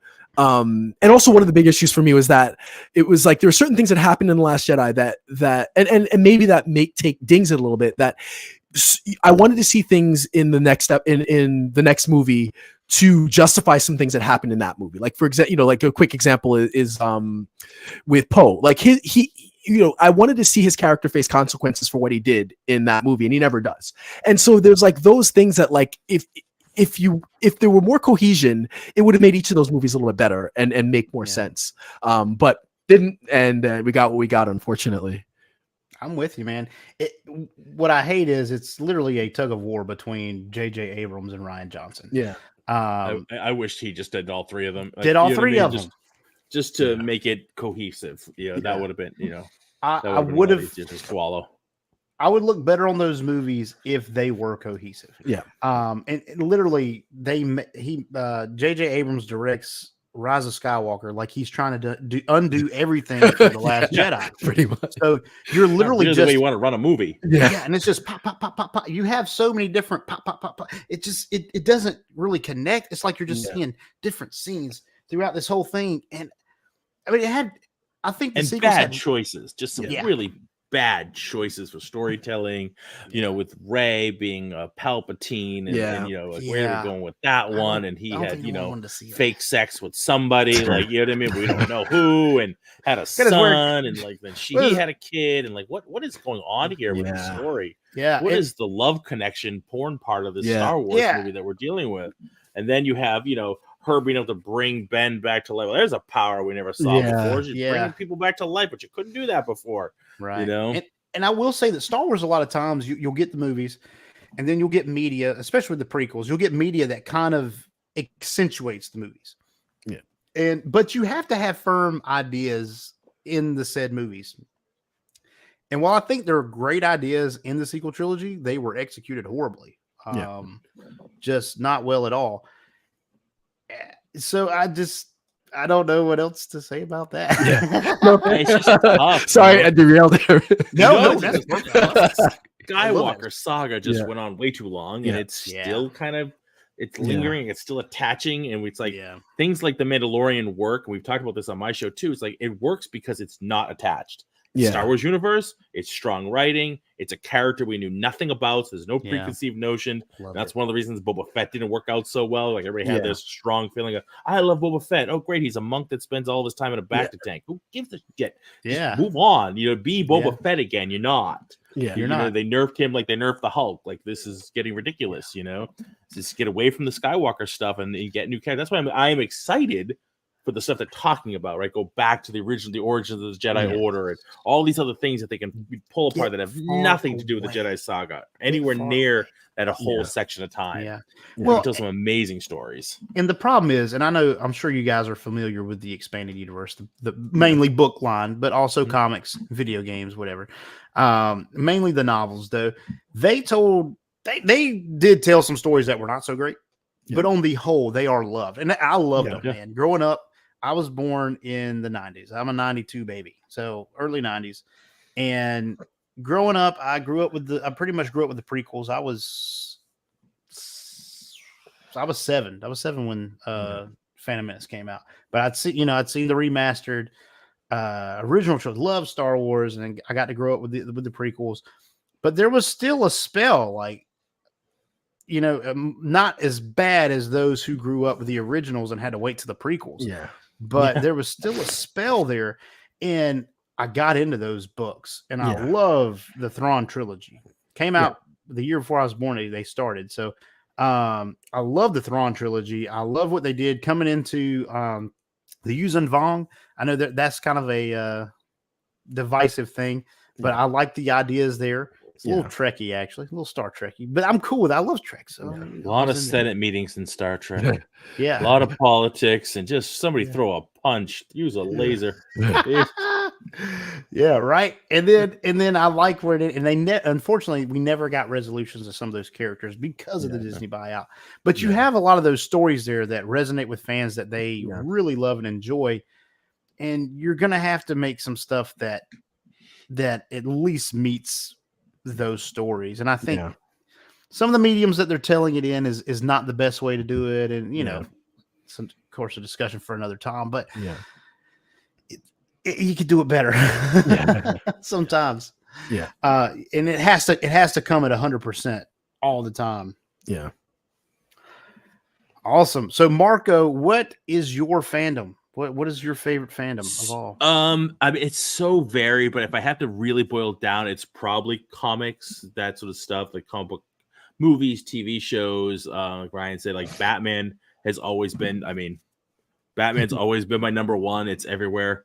It always will be. I'm slowly bringing my son in. He's now riding a Batmobile, driving a Batmobile around the house.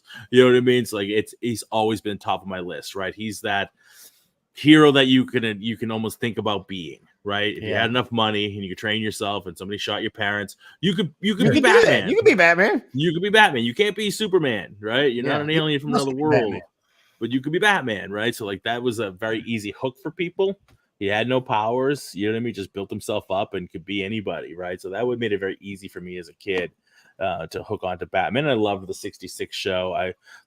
Thankfully I was not alive when it was made, but like made me feel old. Like 92. I'm like, just go get my Ben Gay. But so I was 76. So I was born in 76. So like I grew up in the 80s. Superpowers, right? Super Friends. Like that was and I love all that. I was lucky enough that when I was growing up, they played those on rerun. You watch Boomerang, even Cartoon Network. I got to watch Super Friends on Sundays. They come on every Sunday. Love Super Friends. I watched them when they came out. Yeah. So, at the same time, though. G.I. Joe, Mask, original Ninja Turtles. I'm so glad that I at least got to experience those. Because I mean, even I grew up in a time where there wasn't streaming services and you couldn't just click and find whatever you wanted. I had to watch what came on TV. You had to watch what came on TV. So That every year, wait for Rudolph to come on. Yeah, Rude if you missed it. I'm gonna hold my pee for 30 minutes because Rudolph's on. I don't care. Rudolph's on. I'm not gonna see it for another year. Couch. So I was lucky enough to live in a time where they still played those shows, and I was able to experience them. I'm like Thundercats. I got to experience Thundercats. Yeah. I got to experience Super Friends. I got to experience all that stuff. So yeah, I'm thankful for that because there's kids today have no idea about that stuff. Yeah. Love it. I love it. That's kind of the core. Like growing up, I watched those things and ingested them. That's what got me into this stuff. Sure. And they were just genius. I mean, that was that time when they relaxed on the we can't market to kids. And they're like, yeah, go ahead, do what you want. Like every TV show in the 80s was literally just a commercial for the toys. That's all it was. Right? He-Man cartoon was because they made a line of toys. Like, oh, we need a way to sell this. Make a cartoon out of it. You know what I mean? And it was a beautiful thing. And boy, I ate it up hook, line, and sinker. My Christmases were ridiculous. You know what I mean? And those are still the biggest franchises that are around today. I mean, or none. They keep remaking that stuff because it resonated. Yeah. So, you would think that my biggest stuff would be Star Wars. Whoa. I'll tell you what. Why don't y'all talk about your fandom just for a moment? I have to attend to my son. That's all right.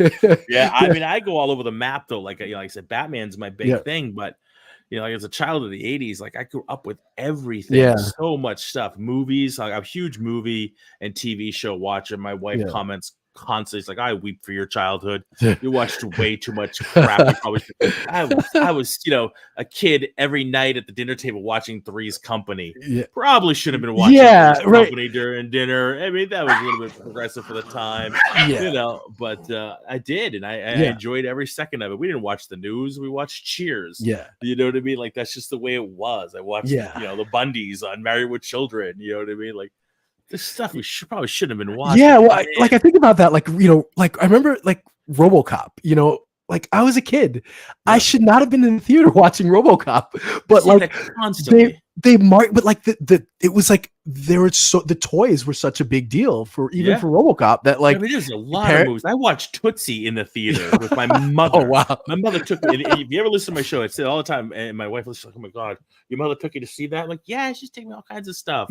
All kinds of stuff that we probably shouldn't have been watching as a kid. But she liked going to the theaters. She liked going to the movies. My father wouldn't go. He never liked to go. So my brother and I would go with her. And we'd go see. I mean, I saw Eddie Murphy Raw when it came out in the theaters. Wow. Okay. I mean, that was what, the late 80s? Yeah. That's got to be 76. Right? So that's like mid to like, God, I want to think 88, 89. Yeah. That was pre-90. So like at best I was 14.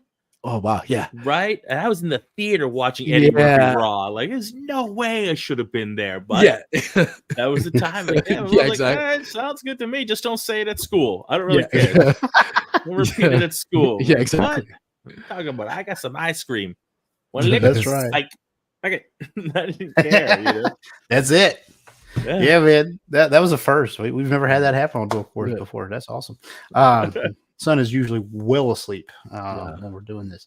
But anyways, he had something on his leg or something. I have no idea. I sent him to his mom. But yeah, you would think that my big fandom is Star Wars. And it is sometimes. I get into everything. I'm kind of like Marco, man. I love Superman. I'm a Superman guy. I love Superman. And I love Batman too. They're definitely like 1 and 2, and I agree with you on the slits in the eyes. Why can't they do white slits in the eyes? It would not be any cosplayer can do it with their low rent budget and make it look amazing. You think the studio companies with the billions could make it work? I mean, I could probably bring a scene into my editor and do it myself. You don't have to. They did it with Daredevil. He's got animated eyes. And it friggin' I'm not Daredevil, Deadpool, and it freaking works. So I 3D printed this, and it's got the white. It's not lighting up, but I was able to wear this, and the eyes light up, and so it has that white effect. I took a picture of it, and it looked great, and it's like why can't you just do that? I don't want to see anybody emote from their eyes in a Batman suit. Yeah, Just put the white and have the brow animate like Deadpool. How hard is that? And give us the nipples. Give us the bat nipples back. Just do that with the eyes, okay? Yeah, that's it. That's it. And it's really not that hard. Like I said, there are cosplayers out there that do an amazing job, and they refuse to do it in a movie. I don't understand why. And if Spider-Man takes his effing mask off one more time, I don't care to see his face. And that's Spider-Man 2. No, the Amazing Spider-Man 2 is the only movie he doesn't lose his mask in the final scene, the final fight. Every Spider-Man movie, other than that one, he's lost the mask. It's not you in the suit fighting. You're getting paid. Take a break. Go home. Yeah. We got this. We'll animate you. Yeah. Do some voiceover and take a day off, will you? Yeah. I gotta see his face. No, we don't. No, we don't. Well, that's what I loved about. I just saying this huge not fight, but like argue with my a co-host on a podcast that I was on about the Mandalorian, because what I loved about the show was that he never took, like about the seasons 1 and for the most part, he never takes the mask off. Like we don't need. I know it's Pedro Pascal. I don't need to see his face. It's not anymore. And it's not even that's true. Right? So much so that the other guys get actual credit for it. But so and I like that, he acts well in the mask, and we don't need to see his face, and that works. Like that's the character. Keep the mask on, and it was annoying. Strong performance, emotionally, physically. Like it was a strong. It never saw his face. Yeah, exactly. His mouth, let alone his eyes. When you do see his face, it's impactful. It means something. And that's where it works. Yeah. I think every line that he delivers, even that Monetus boom, dude, that is powerful. It's impactful to his character. Every single time. And like you said, when he takes the mask off, that's when you know it's real. So imagine a Batman movie where you're not seeing his goofy eyes through the whole movie. And it's just the slits staring at you, which is the heart. That's the scary part of Batman. That's how he puts that fear in the villains, because you can't see his eyes. You can't see what he's thinking. You can't read his eyeballs, right? That's the window. You can't see it. All you see is that white dead eye looking at you. Right? Until you get the Bob Kane, he's smiling. He's happy fighting crime at that point. I don't know why, but stop. Why are you smiling at me? That's creepy. Stop smiling at me. But it would be so much more impactful if they wouldn't do that. I agree. And I think it's the Mando episode where Bill Burr is in it pretty heavily in the second season. I can't remember which episode it is now, but when they infiltrate that Imperial remnant base, and they're going through and they're talking, and he takes his mask off, and it's like that's an incredible bit of storytelling, right? Like here's this, he will not take it off. He absolutely won't, because I gotta get this baby back. All right, I gotta do, and it meant something. Seeing him, knowing how much it hurts him to walk around without that mask in front of people, that actually meant something. And so it's like totally like that's the payoff for not taking that mask off for a season and a half at that point. And you can tell he acts it very well. It is a big moment for him. That's one of my favorite episodes in the entire series. And then kudos to Bill Burr's performance too, because he plays it as somebody that like he wants to make fun of him, but he knows he can't, because he knows how painful that is. So he respects him. Exactly. So no jokes, no pot shots, because it's like, okay, wow, I realize this is serious. I didn't think you were going to do that, and you did. It's one of my favorite episodes of the entire series. Absolutely. Last season was a little tough going, but totally. That was frustrating. I feel like as much as I became the we call him Booker Raton. We call him Booker Raton show. That became her show at that point. Yeah, and like as much as I loved seasons 1 and 2. I think it was like amazing, as good. Like in different ways. Like I thought Andor was maybe the best Star Wars thing ever too. But like I think like in different ways they're both amazing. I think it should have ended at season 2. Like that's the perfect ending, right? Like, he gives up this person that he loves. They go their separate ways. You have this perfect story, beginning, middle, end. That's it. Like it should have ended there. And what we get now, it just doesn't live up to what we got. And then get a later Grogu way far away. Absolutely. Exactly. So we're going to get them all back when they do the final. Right. Yeah. Right? When you go into Book of Boba Fett and Ahsoka together. But when you go into Boba Fett and you see he hijacks the show for the 2 episodes and then a lot of the last one, it's just like, what happened? This is Mandalorian. And it's like, wait, so the Boba Fett show became the Mandalorian season like 2.5. Exactly. Right at the end, with that one episode, he was on screen. I think Boba Fett was on screen for like 35 seconds total, and had no dialogue in his own show. Yeah, there's some weird struggling. Some weird choices with some of the shows and how they decide to tell these stories. Yeah. But I'm all over the place with my fandom, man. Sometimes it's Star Wars, sometimes it's comic books, it's Marvel. Sometimes it's like I don't get into a ton of anime. I really like Dragon Ball Z, which I grew up with, Naruto, which came out when I was young. It's pretty cool. And then the latest one I like is My Hero Academia. It's pretty cool as well. But those are my big three that I just kind of get into and nerd out about. Back to the Future, I'll get into that. Then I'll get into Mel Brooks. Harry Potter. Love Harry Potter. Oh my gosh, I have to do a once a year read through of all the books and stuff. So I'm into about everything, man. And I can't pick one because I'll pick one and like, nah, got to move to the next one. And then it's always something, man. It's hard for me to decide. It's like my kids. You can't There's so tell much content out there, so many things to digest. It's wonderful. You don't have to get bored. It is, and you keep moving through. You move through it, and then in the times we live in, the most popular media that we all love is right at your fingertips for the most part. And I think we're, as soon as I'm done watching the Harry Potter movies, I'm like, well, what's next?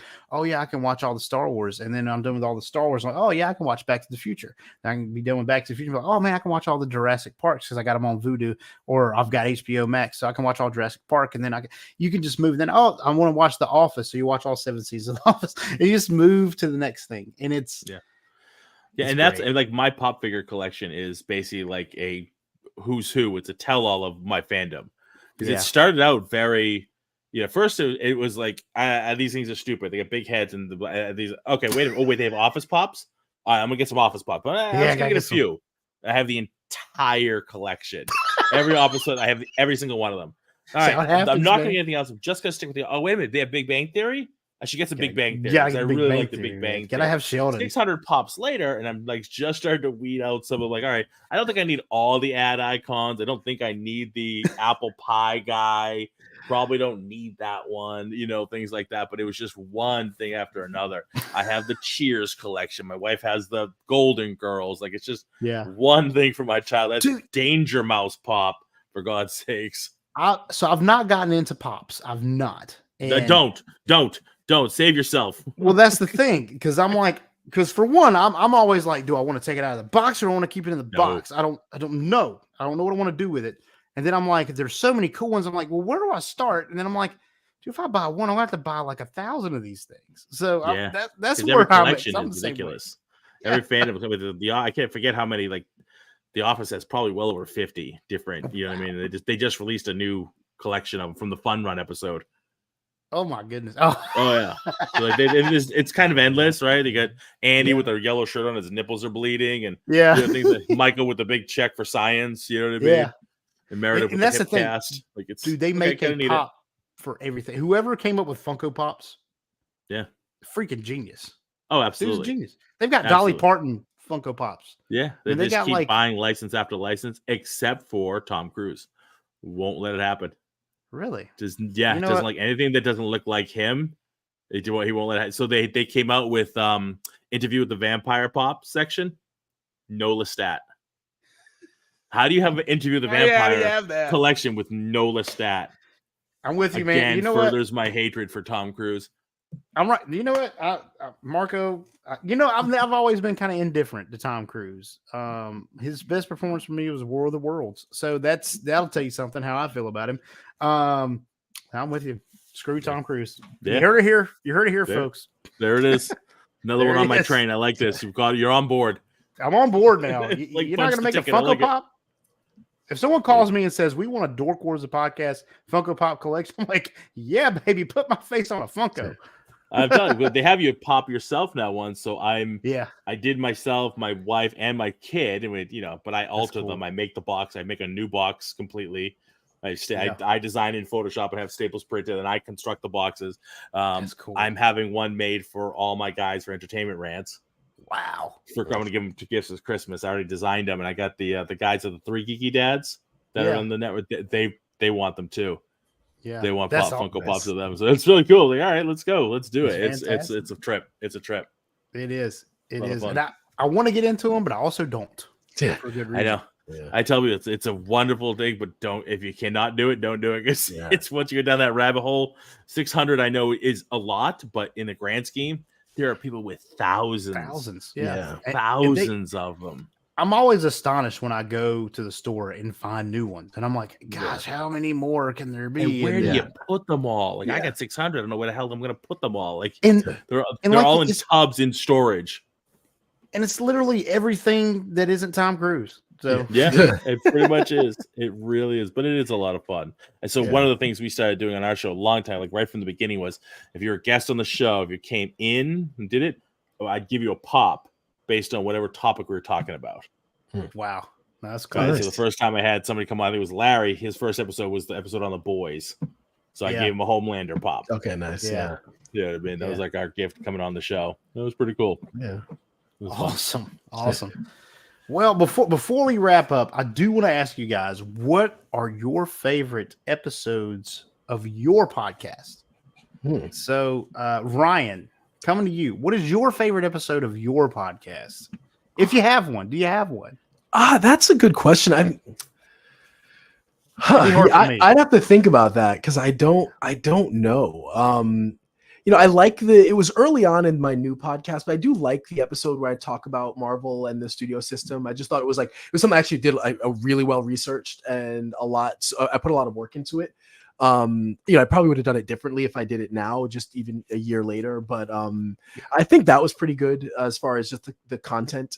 So I'll go with that for now. But yeah, that's a good question. I'm not. Yeah, like I'd have to sit and think about it and go through the podcast to see what my favorite. But that I'll put that one up there. Yeah, it's tough. It's tough, man. And I think our audio only podcast, we are up to. We started season 2. We took a pretty big hiatus. Just everybody was busy, and we took a pretty big one. And we came back, and I said we used to do like the Star Wars Roman numeral thing where we did episode 1 and we got up to episode 50, not quite 50. So I think we got to episode 40 something doing that model. And it was like, man, this is getting ridiculous with the Roman numerals and it's really long and it's stupid. So let's just go season 2 and start season 2, episode 1.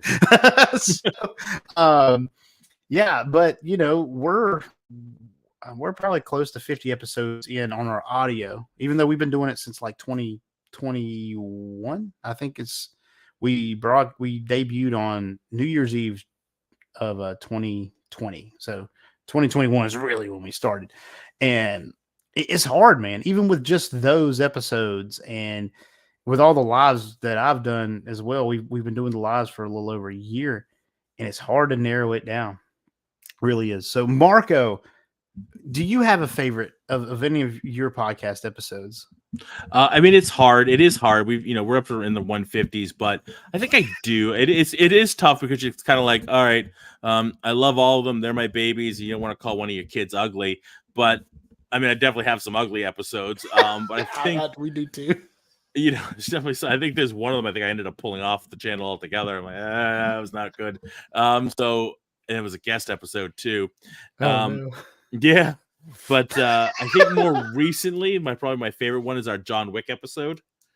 I think we're all kind of like firing all cylinders on that episode. It was just such a huge passion for everybody that was on the show. So it was just like that was one of our big ones that we really enjoyed doing. And then we did a huge, further back, we did a huge crossover with all the guys from the Three Geeky Dads. We had them all down at the studio at my dojo and just set up like tons of mics and everybody had headphones and it was a crazy day, but that was really fun because it was a huge crossover episode for us. And then we all went out and like drank and had pizza and stuff afterwards. So that was really cool. But those are probably my two favorites. Yeah, man. And those are some good guys too. The Three Geeky Dads. I thoroughly enjoy their podcast. So they're check pretty them awesome. out as well. Yeah. But they have I was telling my wife, they have a message, like a voicemail system. I can't wait. I'm going to call and harass them. Like I think weekly. Just guys' voices and be like, you guys are really great, but I really think the Entertainment Rant podcast is better than yours. You should be trying to be like them. Do a voice every time. Every time we change the voice every time. Just harass them. Yeah, that's the way to do it. Yeah. Heck yeah. No, I'm all for that. I'm all for that. Awesome, man. And it's hard. It's hard to pick a favorite episode of your show. It is. It really is. But without further ado, before we end, we do have to get our word of the week from Master Yoda. You can't not do that. So without further ado, we'll see what Master Yoda has in the tank for tonight. There is more knowledge here than anywhere else in the galaxy.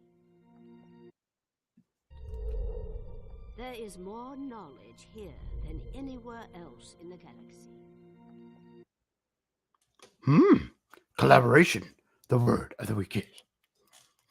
No, that's very good, Master. Usually you're just all out of sorts, man, and I never know what to expect. But yeah, collaboration's good. We got this new podcast network going on, talking about all these fun and different things, and I am so stoked to be a part of this thing.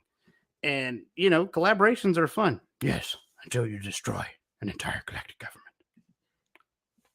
Yeah, you're right about that, Master. That'll put a damper on things. Yes, the Jedi, how great they were. Bad things we did. Yeah, and it's good that you can reflect on that now that you're a Force ghost and all that, and you can just kind of hone in and maybe make the next generation better. Yes, all the time I do. Strike trees with lightning and things. Yeah, I saw that on screen. That was okay. I didn't know you could do that. So, but a lot of powers we have. Yeah, so I'm gonna go on and end this now.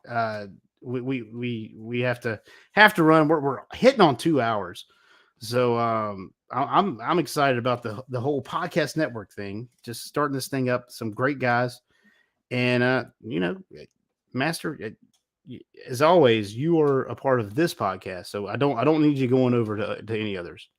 So don't try to jump ship. See, we will. The paycheck. Great it could be. Well, I mean, more than you get paid here. Surely. All righty. Thank you for the word of the week, Master. We're going to have to get away from you now because, dude, I tell you, Yoda's getting crotchety in his old age. And I just can't.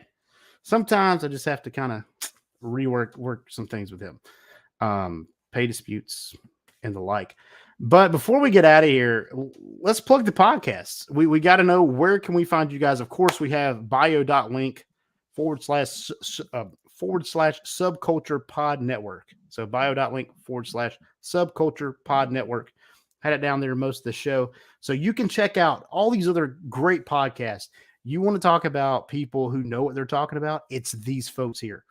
And there's different flavors, man. You got deep dives, you've got comedy, you've got both. I mean, you've got a wide array of just fantastic content to hear from all the podcasts you already have. So let's go on and plug you. Ryan, where can we find you on the World Wide Webs? So portableholepublishing.com. If you want to just find the website. YouTube is at Portable Hole Publishing. Podcast on anything, just look up the Portable Hole Podcast and find it there. Social media, you can also find mostly on Facebook and Instagram. So Instagram would be portable_hole, and I've forced myself to do some TikTok interesting results. We'll just say that. Also, I think portable_hole, and then on Facebook you can find Portable Hole Publishing. Fantastic. I think as people who guest on podcasts here, we have to get good at that spiel, right? Yeah. You have to get good at like naming all the stuff. Yeah. It was one of my earlier ones. I was on a show. It was Shouting Into the Void. Some British guys that did this show. One of them was actually on Doctor Who, and it was another show in Britain that took off pretty big. And I was on their podcast, and I went through the thing. It was like, man, like you were really good at that. Like I've done it a couple times, and it's like you got to know where you're at. But yeah, man, the TikTok thing is, we've been doing TikTok forever now, and it's hard to break into what's a good TikTok, because I've had stuff that I've watched and I'm like, dude, I think that's hilarious and I think it's great. And then I'll have people comment and do, and it'll go up to like 1,000 views in an hour and then just dies. And it's like, what happened? Like, people reading this up? What happened? So Yeah. I don't understand TikTok, the algorithm and all, but yeah, at least some people got some enjoyment. Marco, where can we find you and your podcast on the World Wide Webs? So we keep it super simple. We're entertainmentrants.com. You can find us on the Apple Podcasts, basically anywhere podcasts are listed. If you go to our website, all the links are there. Our social media is very simple. It's at Entertainment Rants, except for Twitter or X, whatever you want to call it now. That's at Entertained Rants because it's apparently can't handle that many letters. Right. So that's where we are. We have a YouTube channel, but like I said, easiest way to do is just go to entertainmentrants.com and find all the links there. Awesome. And that's why we got the bio link. It's real simple. I think that the bio link goes to both of your guys' home websites, if I'm not mistaken. So the easiest place to find everything that is Entertainment Rants or the Portable Hole Publishing Podcast. We also have Trekker's Delight on there. Had to leave earlier. Manny, awesome guy. Awesome podcast. I really enjoy listening to those guys. And we also have the Iconis podcast. So check them out as well, all on the bio link. And you'll hear more from us as a collective, individually. Just this is going to be a lot of fun. As always, check out dorkwarsthepodcast.com. We would like you to chat with us on the socials, Facebook, Twix, Instagram. We're getting back into Instagram now. These guys have got a good foray into Instagram. We did, man. We had some good Instagram stuff, but I'm not really good at it. Wesley took care of it, and then he kind of fell off of it. And then we just, so I'm trying to get back into Instagram a little bit. We're everywhere though. I mean, if there's a social media, we probably have a profile there, and we try to update everything with our stuff. YouTube, I finally kind of got into the community of YouTube stuff where I can make posts and all, and I didn't know you could do that. So definitely check that out. And thank you guys for being on. Awesome discussion so far. Just tonight, just that came out, I posed some questions out there and I asked a few of them, but conversation usually drives my shows, and that's how I like it. And I feel like this is going to be a good partnership. So thank you guys. Thank you. Yeah, it was nice to have a show where we're on talking over each other. That's right. Yeah. And you do podcasts a little bit, and of course when it's your guys, you're like, man, I'm going to say what I want to. Yeah. We'll edit it out later, maybe. I think I've only edited out one thing. My wife made me edit out. Yeah.